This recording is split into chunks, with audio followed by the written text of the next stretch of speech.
Welcome back to another episode of Sex Ed Before Bed. I'm your host, Rebecca Neva, and it is 2020. It's COVID-19 time, and it's an unusual time. I hope that I can bring you some knowledge, some reprieve from this time, and I hope that wherever you are, you're doing okay. I'm in Ottawa, Canada, and just wishing my listeners all across the world the best. I was very fortunate to interview my next guest. Her name is Jessica Maxwell. She's currently an assistant professor at the University of Auckland in New Zealand, and she has studied at the University of Toronto. She has published profusely. You need to check out her CV. It's quite impressive at jessmaxwell.com. She researches things that are very relevant to our daily lives. In short, she is very good at tackling issues and things that regular people deal with. So buckle up and enjoy. All right. So Jessica Maxwell, welcome to Sex Ed Before Bed. Thanks so much for having me on. It's great to chat with you today. Yes, this is a transcontinental podcast recording today. Yes. I'm in Ottawa, Ontario, and you are in New Zealand. Yeah, in Auckland, New Zealand. So I'm actually in the future. It's a day ahead. So okay, that's great. You're like a living, breathing crystal ball. Exactly. I like to always tell people that I can predict the future. So that's fantastic. So Jessica, you are really, I'm so excited to ask you so many different questions. I think the best place to start with a story is at the beginning. Sure, yes. I want to know, like, what led you to this area of study? Was there a moment or moments that brought you here? Gotcha. Yeah. I feel like, we're going to probably talk about fate later on and how I actually say don't believe in fate and destiny. But I do think in this case, it was a little bit of destiny that I ended up researching sexuality and romantic relationships. So I actually, in undergrad, I went to Queen's University and I was in the program to be an elementary school teacher. And as part of that, you had to take psychology. And what I quickly became aware of in first and second year is that I really loved psych. I really loved social psychology. And then I think one of the pivotal points was in third year university, I got to take a human sexuality class. And I just thought it was the most amazing thing ever that you can like study these topics in a scientific way. And I had a great professor who was really open. And so I knew that was sort of one of my passions. And then in my last year of university, I took a seminar on the psychology of romantic relationships. And I also loved that too, because I think I've naturally always, been someone who loves watching rom-coms, interpreting people's relationships and things like that. So I think the combination of sort of taking those two classes really cemented for me that I love psychology and I love those two areas. And then it wasn't until I actually was further along in grad school that I sort of started to combine the areas of sexuality and romantic relationships. At first, I was mainly just researching attachment styles in romantic relationships, but I started to then pursue a little bit more of the sexual angle that's sort of more where my passion lies, I guess. Yeah. Holy smokes. You must be like one of the most popular people at any party. Yeah, I mean, sometimes I struggle with whether I want to tell people what I study or not. Because the thing I usually drop in like as soon as I can in the conversation is like, I am not trained as a therapist. Like, please don't tell me your sexual problems. I can only tell you research on like group averages and things like that. But yeah, I do feel really lucky that I think it's something that everyone cares about. So I feel like at least when I tell people about my research at parties, hopefully I don't bore them too much. Absolutely not. When I read the titles of your research, I'm like, oh my gosh, that's so cool. Oh my gosh, that's so cool. And I'm like, I don't know what that means. I mean, it's one of those things too. I do feel very, very lucky that I'm able to research this topic. And some days I'm like, is this real life that I get to spend my days like thinking about these topics? So.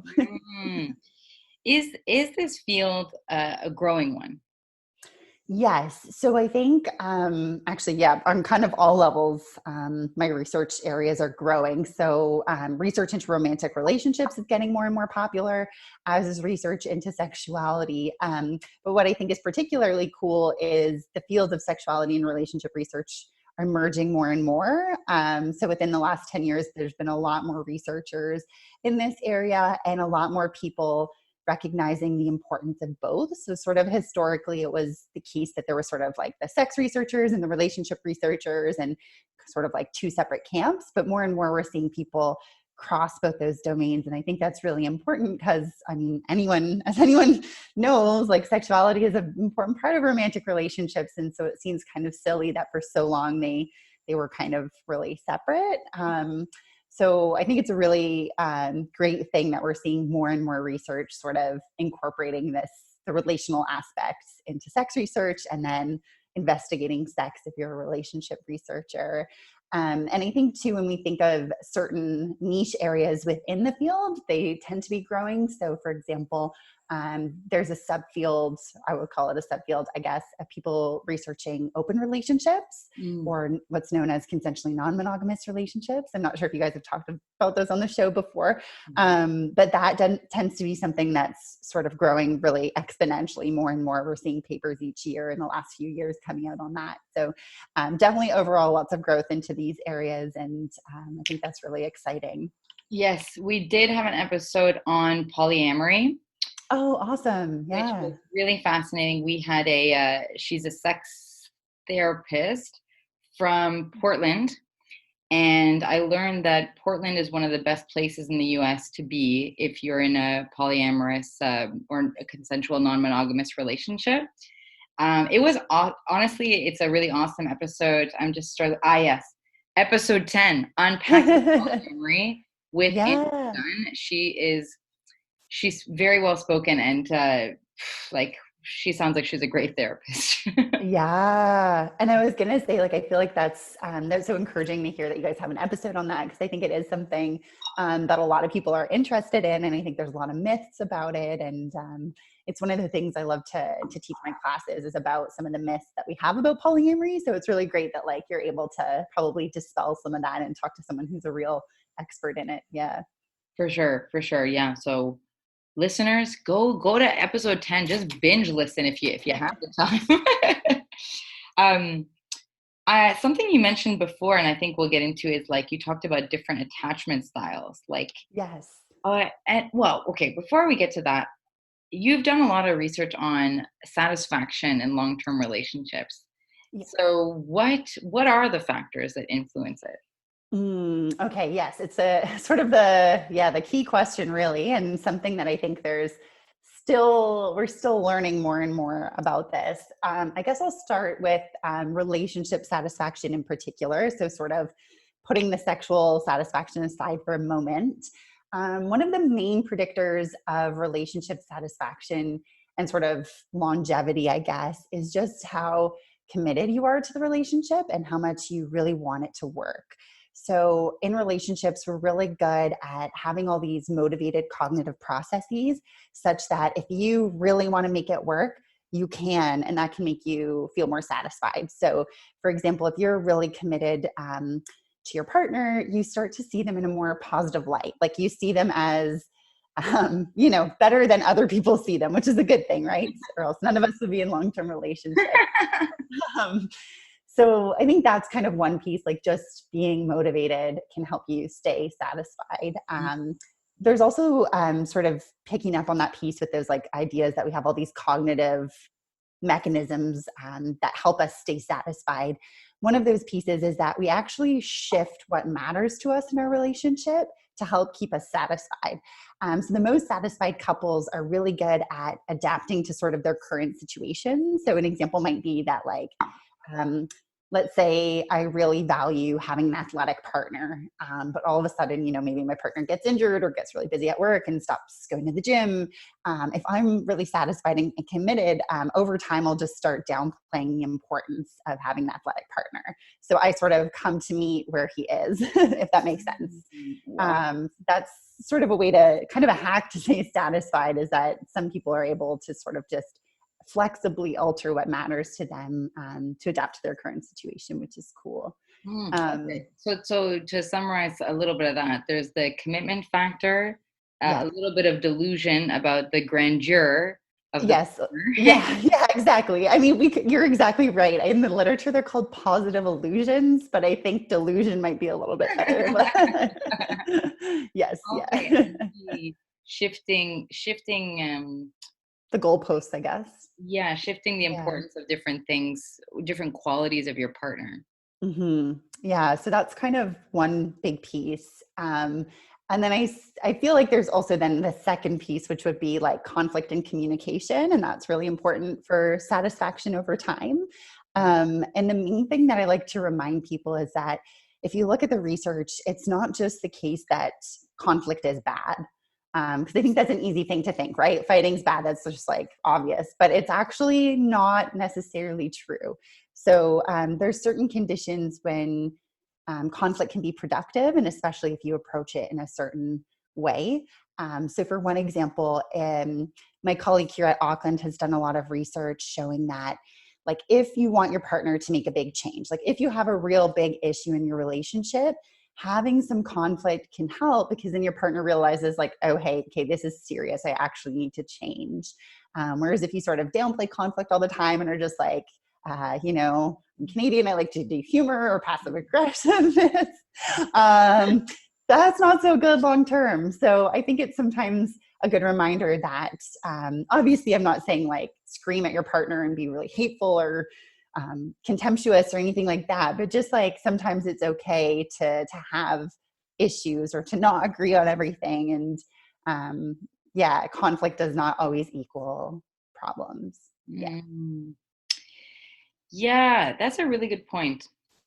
I think it's something we've talked about a little bit on the show is like how to have healthy conflict with Oh, your good. Yes. partner. Yeah. And that always like gets into like the Dr. Phil stuff, like the I statements and like, Oh when yeah. you do this, I feel like this, but Yeah. like you kind of have to do them. It's true. There's a lot of good research showing that how we fight fair is really important. So Yeah, and actually that's again where I feel like growing up in Ontario, I remember Fully Alive. oh These yeah. yeah. Oh my God. Blast from Fully, the past. yes. So Fully Alive talking about healthy relationships and stuff. So I can't say that I was never taught anything about healthy relationships, but I wonder if we could have had a better focus on it. Exactly. And that's one thing that I think is a real key piece that I hope I'm not as familiar with if they've made a ton of changes to that aspect of the curriculum. Like I know I've been familiar with some of the great changes that like did happen, although I can't remember what's going on right now. I think they got repealed, but yeah, like I think that that's one of the reasons, like if I'm honest too, that's probably one of the reasons I'm really passionate about studying this area is that I feel like we could do such a better job of teaching people strategies for healthy relationships and then sexual relationships more broadly. So I went to Catholic school too, which adds that extra element of like lack of education. Although I do remember Fully Alive, and I remember everyone being like, turn to this page, which would be like the diagram pages. Yes, So yes, the yes. most exciting days of elementary school. Yes, Yeah. yes, yes. There's like one kid whose face lit up and they're like, yes, Yes. Yeah. 65, 65. Yeah. Oh my So gosh. true. Yeah. I'm happy to say I was not actually that kid. I didn't mean this interest grammar much later. I wasn't, I Good, promise. good. Yeah, that's what makes me passionate about it too. And unfortunately, what you heard is true that provincial government in Ontario Yeah. like rolled it back. So we're working with like 1998, and Oh my God. there's been walkouts in Ottawa. Oh, right. Right about that. Yeah, Yeah. not recently, but a few months ago. And it's so unfortunate because so many consultations went into the development of that more recent curriculum. Exactly. Yeah. And I like was so proud of it. Like I was like telling everybody, hey, look what my province did. Like it's so in line with so many of the great things that sex researchers are encouraging and positive sexuality. So it's so unfortunate that that is not happening. Yeah. Exactly. Yeah. Um, yeah, and actually, that does dovetail with another question I had for you because you've traveled to many different places presenting your work. You've been to Right. Tokyo. Oh, I actually didn't get to go there. That was my advisor, but Okay. I wish. Okay. Well, I guess it's just I think at the heart of the issue is sometimes, there's different perspectives and values and Hmm. beliefs Hmm. and fears about sexuality, that have there's so many it's the intersectionality of culture. Yeah. And Yeah. so, like I was talking with an Uber driver the other day who is like, listen, like my kids will not have sex before they're married. And like Oh, that's that, and I will meet the parents. And so he was telling me that his son is in the midst of teenage hormone central, and he's like really feeling a lot of like sexual thoughts and talking to his dad about like, dad, I don't know what to do with right, these right. feelings. And he's like, we're going to try to get you engaged as soon as possible. Oh my God. Yeah, I think that's, I mean, it gets so tough, right? Because it's like on the one hand, I understand different cultures have different beliefs and it's important to value different people's Mm. beliefs and respect them. But on the other hand, I'm just like, oh my gosh, like that's a recipe for, yeah, like I mean, a lot of research shows, right, that being positive about sexuality, hearing positive messages about sex from your parents, and not viewing sex as something that's shameful. That's so important for your long-term sexual satisfaction and your sexual health and relationship health. So it's unfortunate that like certain beliefs, right, put those two kind of in contrast, right? That you can't have those feelings or talk about sex until it's in the context of marriage. Yeah. And I think that like hopefully there'll be ways. I like to always think that you can still learn about sex and still view it as something positive, even if you are waiting till marriage or something like that, right? Like I'm sure you can still talk about how it's something that should be, like talk about sexual relationships and teach about them, even if people are choosing to wait, right? Like that's totally fine. But I don't think necessarily getting someone like engaged right away is great. But Yeah. yeah. Yeah. And this connects with the question I had for you, because you had this badass title for I think it was your PhD, or I wasn't sure if it was your master's or your PhD, Great Expectations. Oh yeah, yeah, that was my PhD thesis. Like, Yeah. oh yes, Uh, she did. yes, yeah, and it's funny because I tried to get the actual published paper does not have that title because the editor was like, nah, you don't need to have that. But in part, I stole that in part from Sex in the City, Mm. which like admittedly was low key an inspiration for some of my research. So I Yeah. don't know if your listeners are too young to have like watched Sex in the City, but good if they haven't. So Yes. So, I mean, I think that connects with our previous conversation, with our line of conversation earlier, which is what factors influence our expectations around sex. yes, yes. So I guess to give the reader just like a little, or the listener, sorry, a little bit of an overview. My research on sex expectations specifically sort of contrasted two different beliefs about sex. So the belief that you're sort of destined to have good sex or you're not, or that good sex takes a lot of effort and work to maintain. So those are called sexual destiny beliefs, that idea that it's destined, it'll be good or bad, or the sexual growth idea, which is more like, hey, it's like a garden. We can work to improve our sex life and really nurture it.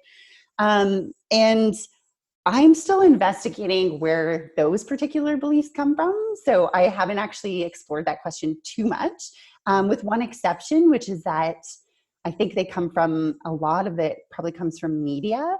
So even in one of my studies, I endorsed people to hold those beliefs just by having them read articles that said, hey, research shows that, good sex takes work. And here's an anecdote from a couple that says sex takes work. And that was all fabricated for my experiment, but it did help people hold those beliefs temporarily.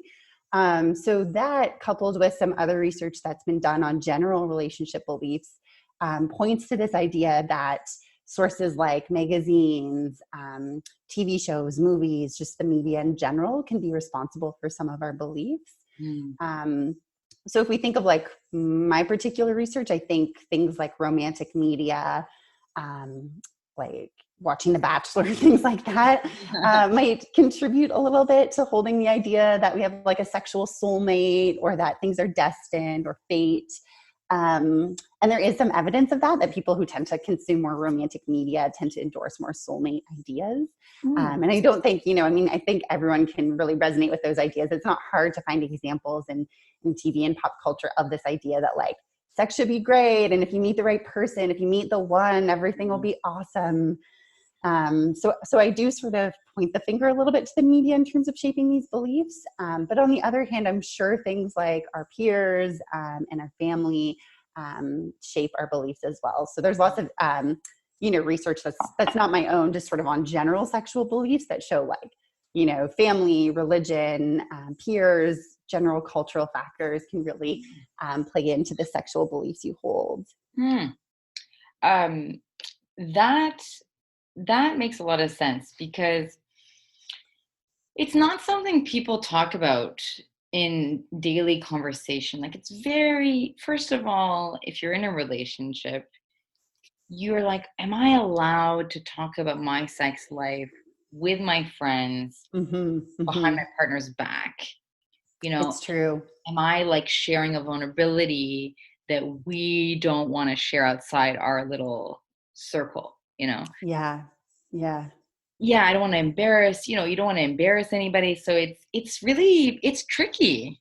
It's true. It is such like, I think you hit it on the head when you said like vulnerable, like sex is something that makes us feel really vulnerable. It's really intimate. That you're right. Like talking about it sometimes does feel like you're sort of betraying your partner. And I think that's sort of why we have problems with just all these sexual myths. So I think one of the reasons I was passionate about my research is I think that people don't realize that it's really normal for sex to take work and effort, and that it's normal for sexual satisfaction to go down over time and sexual desire to decline over time in relationships. So I think that if we were just better about like talking about these things, people would realize that it's really quite normal. Like oftentimes when I do hear people, even when I give the caveat that I'm not a therapist, I do hear people talk about their sex problems. Oftentimes I'm just like, oh yeah, that's quite normative. Like it's normal for satisfaction and frequency and desire to go down a bit when you're in a long-term relationship. And so I like to focus sort of on making them realize that that's like normal. It doesn't necessarily mean that there's a problem with their overall relationship. And then I sort of try to give them some strategies to try to reboost some of that passion. But exactly what you're saying, like I think it's sort of, unfortunately, sex is still quite taboo, especially in a lot of cultures and just everything. So I think it helps perpetuate some myths. Like some of my favorite research that was done at the University of Toronto by Amy Muse looked at just like how often couples have sex and how that is correlated with their overall life satisfaction. And so she actually found that having sex once a week was like the sweet spot for a lot of couples, where that sort of maximized their personal well-being. And I think that's something that like people probably have in their head, that they need to be having all this sex all the time to keep it passionate and things like that. When at the end of the day, like once a week on average is probably okay. Yeah. Yeah, I remember reading somewhere that like Wednesday night is like a very common time of the week. I don't remember why. It's going to be like putting the hump in hump day. I don't know. It's bad fun, but I don't know if I've heard, because I feel like I've also read that like the weekends are most popular, but I could also see Wednesday making sense. Yeah. I have two kind of branches that I'm thinking about now that we're talking about this, which is, so we talk about fixed and growth mindset in other contexts as well. Yes, exactly. Yeah. So I work in like digital kind of learning and we talk about, so I wonder if there's a connection between people who have mindset with sex and they have it in their own life. That's a great question. Were you a reviewer on one of my papers? Because that's definitely something. I'm really glad that you brought that up, because I haven't mentioned that yet. And I always want to make sure I do mention that. I co-opted exactly what you're saying. There's these general ideas of fixed and growth mindset that have been looked at in terms of intelligence and learning. And another researcher adopted them to the relationship domain. And then I piggybacked on that and adopted them to the sexual domain. And a couple other researchers have done similar things as well, like applying the concept of fixed and growth to the sexual domain. So all of our research is like, can be traced back to that general concept that is used a lot in learning. So it's like the same thing, it's just in the sexual domain. And when I run like stats on this, it is true that people who generally think like intelligence or learning is fixed tend to think their relationships are more fixed and their sex life are more fixed. But it's not a completely like huge correlation. So there are people who might just believe their sex life is fixed and believe in like natural sexual compatibility or sexual destiny, as I call it, but not believe, like they might think, okay, well, yeah, my sex life compatibility, it's either there or not, or it's good or bad. But they might endorse more of a growth mindset when it comes to like people's personality or their intelligence or things like that. So it does tend to be true that you're, for the most part, you have similar beliefs, but it's not a guarantee, if that makes sense. Does that make sense? Like, it's like, yeah, there is definitely some moderate correlation between all of those beliefs, but each domain is different enough that they warrant sort of their own investigations and scales. Yeah, I get it. I'm seeing like sex is in its own cage. But no, we Yes. never want it to be in a cage. Yes, yeah. Unless it's what you're into, Proud, I guess. Yeah. This second branch that I was thinking about is how this impacts, how people feel about their relationship. So if I have a mindset and I'm in, the 7-year itch, or I'm thinking, okay, there's something that's wrong with my relationship, there's something broken. If there is a connection between this, and does it lead to cheating or divorce or separation? Right. So I don't have that good of data yet on that question, but what I will say is there's some suggestions that perhaps that's the case. So some research on just general relationship destiny beliefs has shown that sort of what you're saying, like they're more likely to be decisive and leave. So if you're a destiny believer in your relationship, you're not that keen on it, you're more likely to have broken up at the next wave, so maybe a couple months later, than someone who does not hold those destiny beliefs. So sort of being more willing to quit when the going gets tough. And in terms of, I think I loved that you said like the 7-year itch, and if anything, research might suggest it's like even like 2-year itch or whatever, 4-year itch. But yeah, my research is suggesting that people who are high in sexual destiny beliefs and have some kind of sexual problems or are feeling less compatible, they feel less satisfied in their relationship. So they sort of let the sexual domain bleed over to their overall relationship evaluation. So when they're like, hey, bad sex, that must mean a relationship is screwed. And so, I mean, I can't say for sure. I think relationships are such a critical part of our lives, and especially like the sex part too, that you just want some kind of confirmation that it's going well, and you can't really get it, from everyone. And I think where this comes out a lot too is people wanting to know like how often couples have sex, what's normal, and just really that fixation on what other people are doing. So I think, yeah, like you're saying, like it was like I gave them a sexual report card maybe that you really can't get. So I did, yeah, in retrospect, kind of feel bad that we did that. But it makes me laugh because I think about, again, you talked about the media, and I think about comedies where a couple goes to therapy and they're always trying to push the therapist to choose a side. Yes, yeah, it's so true. Well, what do you think about, like, well, we just told you, we're so vulnerable with you, like yeah, like pick a side, tell me what's right or wrong. And yeah. And I think especially with sex, it's hard. There is no right or wrong, there's no normal, it's whatever everyone feels comfortable with. And so yeah, exactly, you can't really get the therapist to pick a side. Exactly. To the listeners, it's just, there is no normal. Just do what you want to do as long as it's consensual.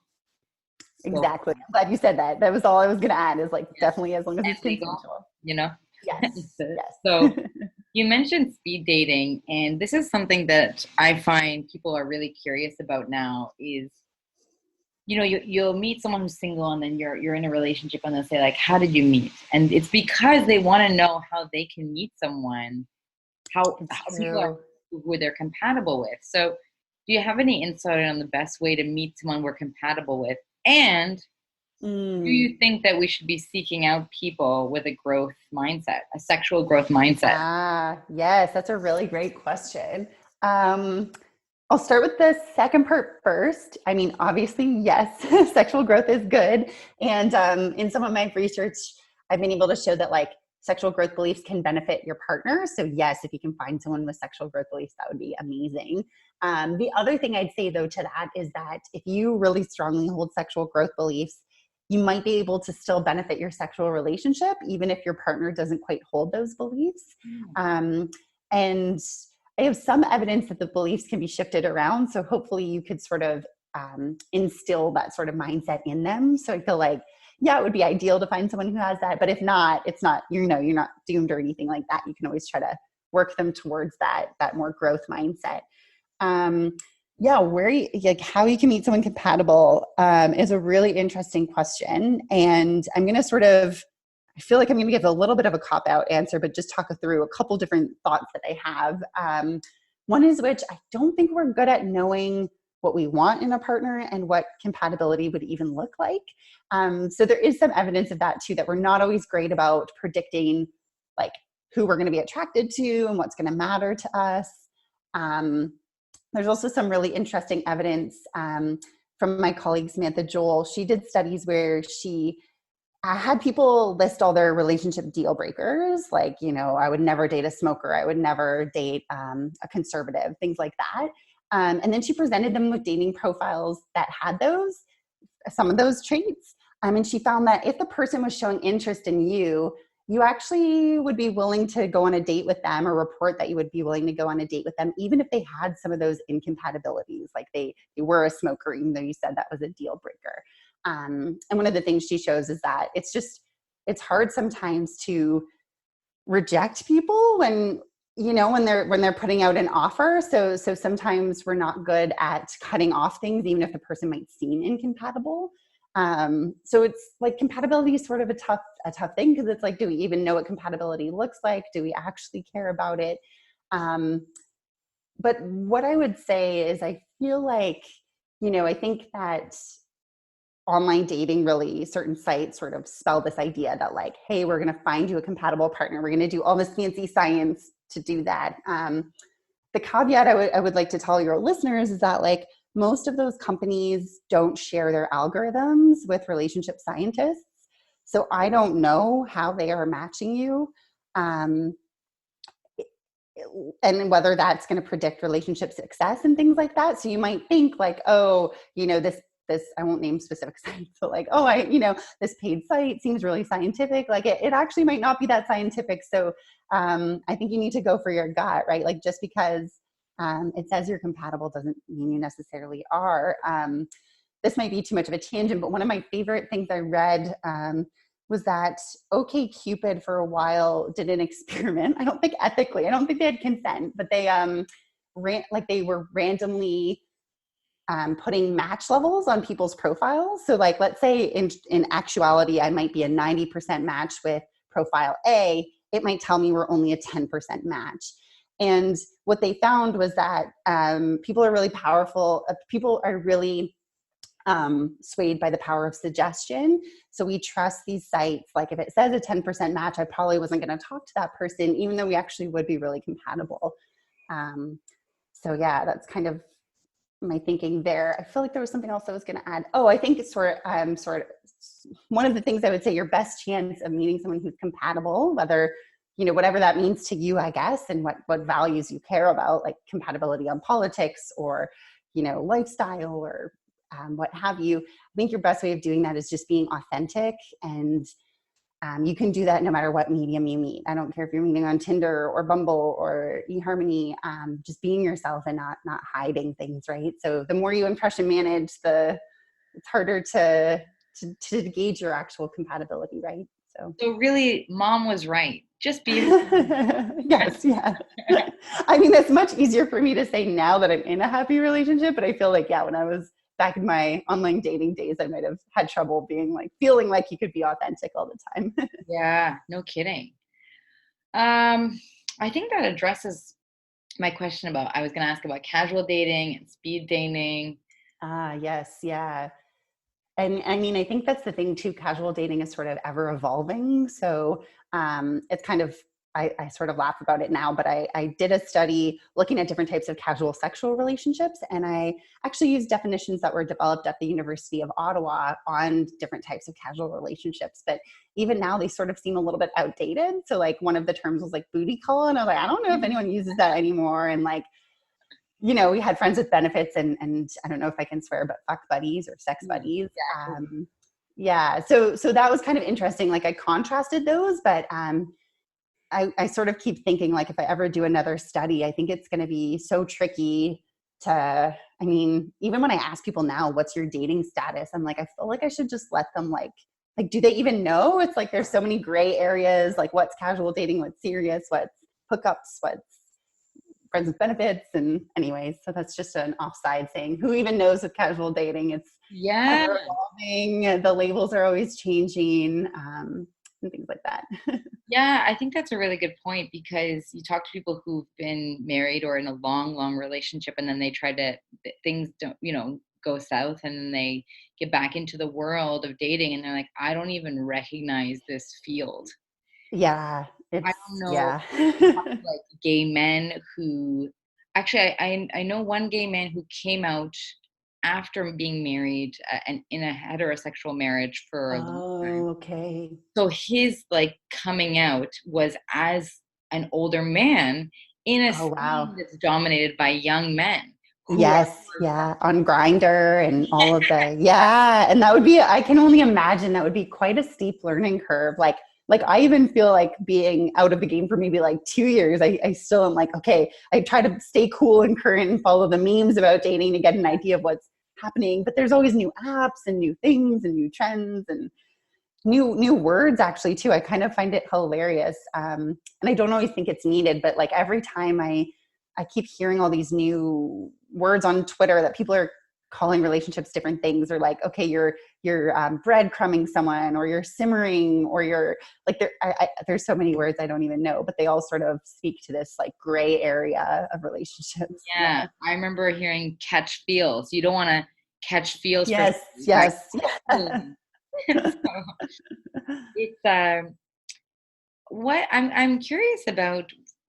Again, you're so knowledgeable about this area, so I'm interested in what concerns you about what you've learned. That's a great, yeah. So one of the main things I'd say, it's not necessarily something I've found in like my own research, but just generally in the field. I still am concerned with there still being a sexual double standard and still all the stigma around women's sexuality. So for like a couple things come to mind with that, like still just like the orgasm gap and how, we're still really focused in heterosexual relationships on male's pleasure. It's been a while since this has been done, but like for a while people were doing content analyses of like Cosmo and like media sources on sexuality and showing they were very, very focused on male pleasure. And I think from reading some of them myself that's slowly changing, but I do think we still in general have a bit of a focus on sex being okay for males, casual sex being okay for males, but not as much females. The male, and I think we still have those stereotypical beliefs that like men should always want sex, men should always initiate sex, and not really realizing that, for example, men do experience low desire. There's tons of men who are the lower desire partner in their relationship. And just sort of, I guess I'm just still sad about how many harmful gender stereotypes we still have around sexuality. And some really cool research that I like that shows this is really kind of centering on this idea that it's all about social norms. So they've done some cool studies. This was done by Terry Fisher. And I love to teach my class about this because I was like, I remember learning about this and being like, oh yeah, I want to be a sex researcher. So what they do is they convince, it's an experiment. So certain groups get assigned to this condition, but others are controls. They convince them that they're hooked up to a lie detector. They are really, in actuality, not hooked up to a lie detector. So we have men and women believing that they're hooked up to a lie detector, that they need to be honest. And they ask men and women things like, did you watch porn this week? How often did you masturbate? What's your sexual desire? And things like that. And what you see there is that men and women show less differences in those conditions, and women are, showing much more open sexual behaviors and being a lot more sexual, if you will, in that lie detector condition. So what that suggests is that when they are just answering questions, they feel that they can't honestly answer certain questions, and they feel like, no, women are not supposed to masturbate or whatever. So I just think that's really interesting that that's still like, some of that was older, like 2003 maybe, but that's been replicated in like 2013, I think. So we still have these cases where women feel like they can't be as open about their sexuality. And I think that's obviously unfortunate, although I do think that we should be happy because there's been a lot of strides recently. You do see things like women feeling more comfortable talking about watching porn or using sex toys and things like that. So hopefully over time things will change. But I think it's still slow, and I'm still like, still all the male's pleasure. Yeah. Ugh. And yeah, and I the orgasm gap, I remember reading, well, I'd love for you to talk a little bit more about what that is. Yeah. Okay. Yes. And I was going to say, I'm definitely not an expert on that in particular, but what the sort of the gist of it is that, it's very, very common for women not to orgasm during sex, especially if we're looking at something like first-time sexual encounters with a partner. And part of that can just be linked to this idea that when people think about sex, they're thinking about like heterosexual penetrative intercourse, penis in a vagina, if that's not too explicit. But that's true. And that's actually not what is going to help women achieve orgasm and sexual satisfaction, right? So I think a lot of people now are more aware that it's more about the clitoris, and that's more important. And I think, though, it's still taking a while for men to catch up on this, that like for females' pleasure, the activities that you think about for sex aren't necessarily what's going to be good for her. Yeah.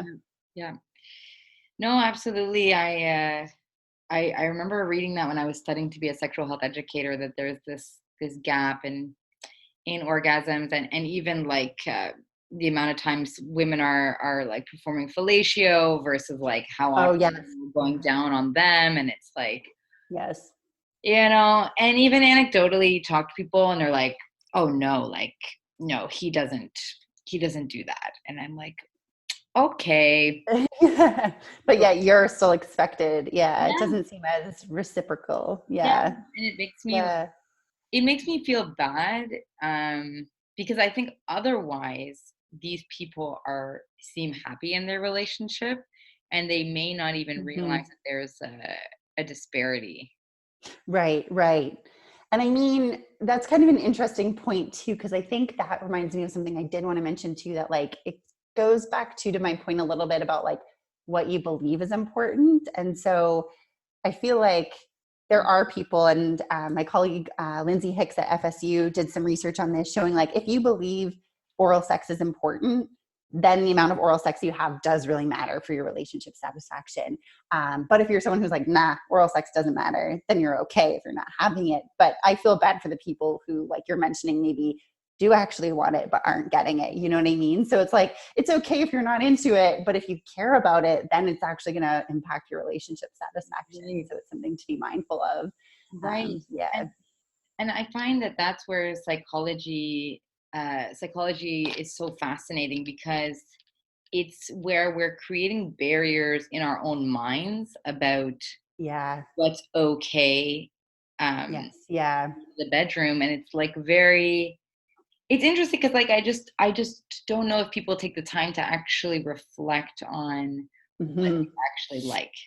Well, it's true. It's like, do you know what you like? And or if you have certain beliefs about what you do and don't like, is that coming from a certain place? Is that just cultural stereotypes you're implying? Or have you actually explored things? And yeah, I think one of the things I do tell like my class is that I think one good way to do things like that, as well as there's like some websites that I can give you some examples. I think one of them is called Mojo, where both partners can sort of independently complete a survey saying like, it lists all these different sexual behaviors, like sort of everything under the sun. And you say either, green light, yellow light, or red light, being like, yeah, I might be into, I'm either totally into this, maybe into this, or like, heck no.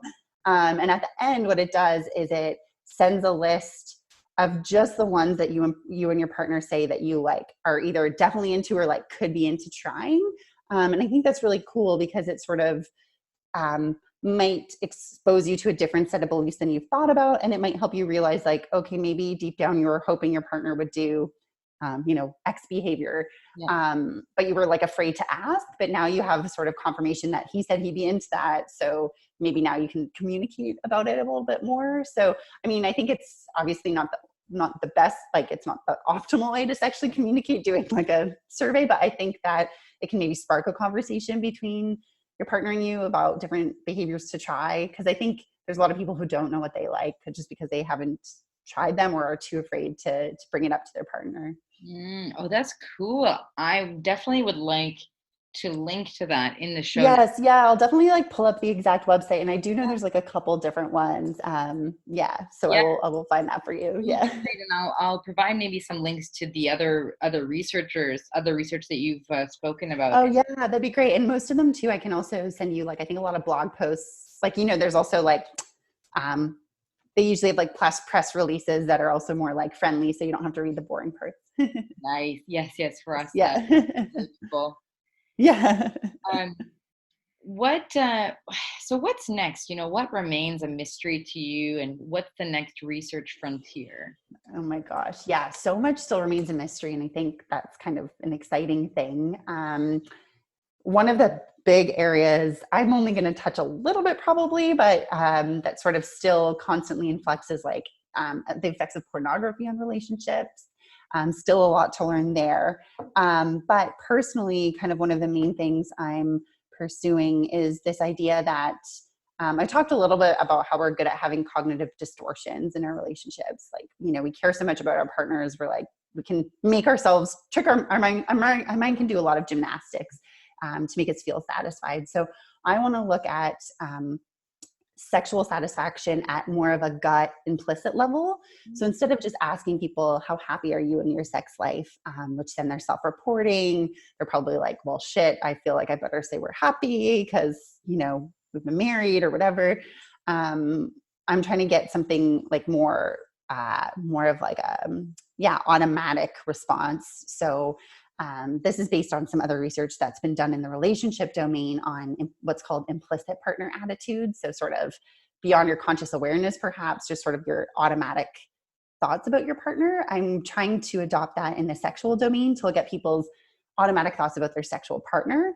And if people are familiar with like the IAT, the implicit association task, it's going to be similar to that idea. So in our case, what's going to happen is like, you're going to be primed with the idea of your partner and see how quickly you can identify positive and negative words afterwards, with the idea that if your partner is truly activating positive thoughts, you're going to be quicker to recognize those positive things. So I'm trying to do this with sex to see if we activate the concept of sex with your partner, are you going to be able to identify positive concepts readily? And that would then suggest that perhaps you hold these positive beliefs, truly hold positive beliefs about your sex life. And it's not something that's going on higher order that you're just maybe thinking you should say you're sexually satisfied. Oh, that makes sense. Yeah, it's very much in the pilot stages. Got to launch my first study on it, but I'm excited to see what's going to happen with that. Have you done any research on social media impacts on relationships, or jealousy and impacts on Yeah, no. So I haven't. I can send you some links of people who have done some good work on social media and also jealousy and how those play in. I mean, I think that's definitely an area that's sort of ripe for future research, and more people are starting to explore that. I think the trick with social media is I feel like it's such a moving target, right? Like, and that goes back to what we were saying, that we feel like maybe I was saying sort of, I feel old sometimes, like out of the loop. So like at this point, I wouldn't even think doing research on Facebook for young people is like a thing. Like they're not on Facebook. They're not even on Instagram. Like I thought it was cool. Like, they're on TikTok and Snapchat. So like there's so many layers. So I think what's important when designing studies on social media and jealousy is looking at the general processes and not overly focusing on the medium that you're looking at, because I think those are shifting so much, but I bet all the underlying things are still the same, right? And sometimes I find that with some of the research that comes out on social media is that like, at the end of the day, the processes we're talking about are the same as the ones that researchers were looking at in the 80s and 90s, but just in different ways, right? Like the people who are jealous at a bar are the one, or jealous of their partner's coworkers are the same ones who are jealous of their partner's social media activity. Like I feel like at a certain point, like it's really cool to do social media research, and there's reasons sometimes to think things would be different, but sometimes it's like worth taking a step back and thinking through like, okay, do we actually think something different is going to happen online than what happens in real life? But, oh, fair. Good point. That's a good point. So it sounds sexy, but it might. Yeah, it's not always. I mean, I'm still a sucker. I love all that research, but that's sort of why, like, I always try to, at least for myself, or when I have students who want to do those topics, I'm like, okay, well, we'll really have to unpack why we think it's going to be a different process going on. Yeah. Yes. I want to touch a little bit about your extensive CV. It's 7 pages long for those of you. Oh man, that's probably just the font. You have done a lot of work, and you've done work supervising graduate students. You've mentored people. You're an assistant professor right now, and you are me thinks that you're pretty productive, and I'm always interested in productivity hacks and kind of what's the method behind the madness that makes this right. Well, it's kind of funny too, because I was going to say I never feel like I'm productive enough, and also I'm also a sucker for productivity hacks, so we should like trade notes, because I'm always into like reading new books on productivity and finding more ways to be efficient. But I can honestly say one of the reasons I've been able to do as much as I have is I've had amazing colleagues, mainly at everywhere I've got to work so far. So starting at the University of Toronto, there was a really good crew. It's really a hub of research on relationships and on sexuality. And even through sort of connections within the Canadian community, there's like a great conference each year called the Canadian Sex Research Forum. It's an organization known as CSRF for short. And through that yearly conference, I've met some great collaborators. And so one of the ways I'm able to stay so productive, even though reason I'm able to do as much work as I do is because I do collaborate with a lot of people with a lot of different expertise. And I think that boils down to the idea that like, I'm fascinated by so many aspects of relationships and sexuality. I can't always get data on everything or be like completely an expert in both. So I like to work with students who can help me out, and also just share knowledge with different collaborators in different areas too. And so like, I'm really excited to continue working with some clinical sexual researchers I collaborate with, because they have great data and great insights into, like women who are experiencing really low sexual desire. And I think doing things like that just helps expose me to different ideas, keeps things fresh. And yeah, it's just kind of exciting. So yeah, I think right now my productivity hack is just, I'm a social person. And so I just collaborate with people. But yeah, I don't know. Jessica, this has been an uplifting and informative interview. Thank you so much for your time. Thank you so much.